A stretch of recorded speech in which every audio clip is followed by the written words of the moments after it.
Expect nothing, appreciate everything. Hi, I'm Brian Pombo. Welcome back to Brian J. Pombo Live. I saw this quote when I was driving down the street. There's a local, I believe it's an insurance company. Now I got to look it up. I apologize to them for not remembering who they are. Where they have one of these marquee signs and they switch the letters around to put up interesting sayings. And this isn't the first one that I've written down. I may have even done an episode on these guys before because they have interesting quotes. And this is another one that is very interesting to me because I agree with the general spirit of it, but I disagree with the exact nature of it. Okay, and I'll get into it in a second. So the first half of this is expect nothing. And that is the part that I have a little bit of issue with. Here's what I mean.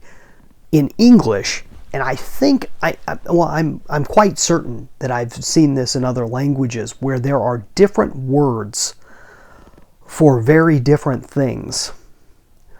But in English, we tend to use a lot of the same words for all the same thing, but for very different things.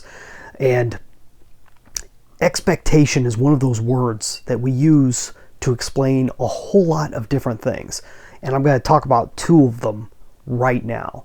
First, there's very much a difference in the human psyche when you're talking about an emotional expectation versus an almost factual expectation.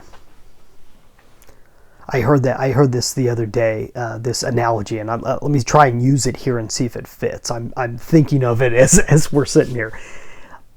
If you turn on a light, and you've been in the room a million times, you know the electricity's on because other lights in the house are on, but you go in this particular room, you turn the switch on, you expect the light to turn on. It's not an emotional expectation. You expect it. And if everything's working properly, the light will turn on. And if the bulb has burnt out, whether you know it or not, if you don't know it, or if a mouse chewed through the wiring or something, it won't turn on. The expectation doesn't do anything different because you have a very factual, it's a very straightforward expectation. It's just direct. When you get emotional about your expectations, I mean emotional, even the emotional thing, the term emotion and emotional has been twisted quite a lot through the years. And when I'm saying emotional, I'm talking negative emotional. So meaning you put your self-worth and your very being into the idea of what happens in life. That type of emotional expectation where if something doesn't happen the way you want, you're crushed. As opposed to just saying, this is the way it's going to be, this is the way I expect it to happen, and I'm moving forward under that expectation. The emotional expectation, the way emotional in the way I'm describing, that type of emotional expectation, I think, is one of the most damaging things to people's lives because they expect something not based on reality, but based on this false emotional reality that we create on the inside. And when you do that, you can see that happen over and over and over again with people's lives who get their hopes up about something, get all wound up about something, and they build up this intensity of, I'm not sure if I can think of the word, but entitlement in a sense. There's an entitlement that comes with that type of desire, that type of expectation. And in that sense, expecting nothing, I think, is the right thing. That's the right answer for that.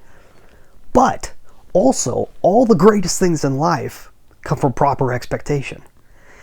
If you don't expect the plane to go up in the air and land properly like it's done 1,000 times before, And like it'll most likely do every time, even if you flew a plane from now until the end of your life and you were on a plane for every second, more than likely, statistically showing, you can expect that plane to go up and land properly. But if you don't have that factual expectation and you get caught up in the emotion, the opposite end of emotions, if you'll never do anything in life. If you don't expect the right thing, if you expect that plane to crash, even though all the facts say that it probably won't, if you expect that plane to crash, it's going to keep you from doing the wrong thing. See, no matter what, you can't help from having expectations. If you don't have the right expectation, it's more of whether you have a good expectation or a bad expectation. Expectations are just a part of life. You have to expect that your house is still going to be there when you open your eyes in the morning. It's not even something you even think about. It's an automatic thing. Expectation is part of the process. You have to expect certain things. And the people who really have amazing things happen in their life, you'll see that they set things up to expect it that way. And by expecting it, it allowed them to go beyond their comfort zone, beyond the normal. Everyone that's ever built a business expected it to function properly. Now, it doesn't mean it will. It doesn't mean it did everything they wanted it to. But they expected good results. Otherwise, they wouldn't have done it. And that type of expectation is absolutely necessary. So we use the same word for almost two completely different things. So in that sense, from that quote, expect nothing, I disagree. Expect everything. It was how I would change that quote. Expect anything. It's really what it should be. Expect anything. Expect anything can happen.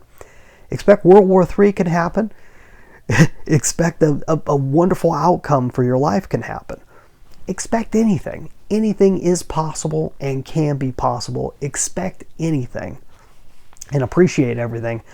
I don't think I can come off with anything wrong with that. I think appreciating everything is an absolute necessity to having a good life. The book, Viktor Frankl's Man's Search for Meaning, I think that's kind of a huge point of that book, is you appreciate it. This is a guy that went through the concentration camps and everything and came out appreciating life more after having his wife and children killed by the Nazis and him a hair's away from being killed by them a couple of times in that story of his life. Incredible stuff. So I know a little deeper today, a little out there. Hopefully it's helpful to you.